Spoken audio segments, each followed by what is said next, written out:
So welcome back to the One Bar and Lupagus show. I am Lupagus going solo this beautiful Saturday morning. And we're going to talk about how Riley Reiff, his release, how it impacts the Vikings 2021 NFL Draft plans. Before we hop in that, be sure to subscribe, hashtag sauce in the comments. We will be giving that damn poster away one of these days. Hopefully we do hit 25, but if we don't, I'm sure by draft day, it'll be in one of your guys' beautiful mitts. All right, so how does the Vikings release of Riley Reiff impact the Vikings draft?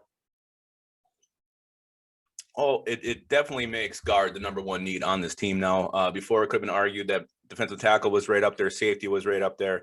But now without a shadow of a doubt, the guard position is the number one need on the Minnesota Vikings. They went from having one potential starter to having no starters at guard. Ezra Cleveland moving over to left tackle. That is the plan moving forward. It means the Vikings have no starting guards now. It would be Kyle Hinton and Drew Samia, and that is a goddamn nightmare. So they have to find a guard, whether that's in free agency, the draft. Guard is easily the Vikings' number one need, and if they're going to go into this draft drafting on need, then guard should be the first position they address. We'll see what happens, but right now, it's no question about it. A position that was already weak got very, very weaker. Very, very more weaker. I don't know, with the release of Riley Reiff, because it moves the starting right guard, Ezra Cleveland, to left tackle. All right. Impact number 2.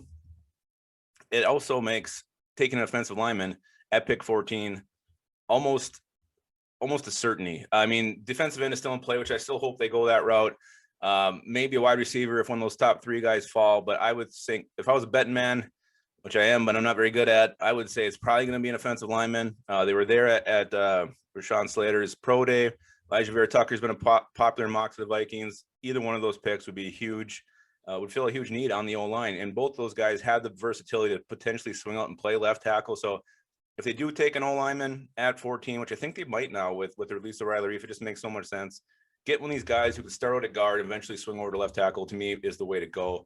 I wouldn't be a huge fan of the Vera Tucker move. Rashawn Slater will get my parts of swinging and moving and alive. So we'll see what happens. But you got to think O-lineman is the favorite now. Maybe the Vikings still move back, acquire a couple picks, and then dress it with a guy like I hate to even say it, but like a Sam Cosmi or something like that. But I really think, before I was thinking it was kind of a 30-30 or 33-33 D end, the D tackle with a Barmore, and then the lineman. Now I think it's probably more 60-40 in favor of the O lineman going at 14. So not only is guard the number one need, I do think that possibility the Vikings taking an O lineman at 14 is very, very likely now. And the third impact I think this has on the draft for the Vikings, now offensive tackle, it just shoots way up the need board. You could have argued prior to this move that the Vikings actually didn't even need to take a tackle. You got Riley Reiff at left tackle as your starter, Ezra Cleveland, who you drafted to be the future left tackle, as a backup, Brian O'Neill on the right side, and then maybe you re-sign Rashad Hill, you'd be fine. You wouldn't even need to take a tackle early. You still got some young guys, Oli Udoh, Blake Brandel on the practice squad. So you really wouldn't have had to address the position until much, much later in the draft. Now I think this shoots way up to where it's a day 2 possibility, early day 3. I think you got to take a tackle in one of those rounds, and maybe even earlier. They trade back up into round 2. I mean, maybe Dylan Radden from North Dakota State's a possibility.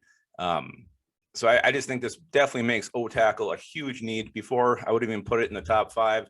Now it's definitely way up there. So tackle becomes a much bigger need with the release of Riley Reiff. And, going back to that guard position, I mean, this is where the Vikings could double dip. I would not be surprised if they say take Vera Tucker in round 1, one of those round 3 picks.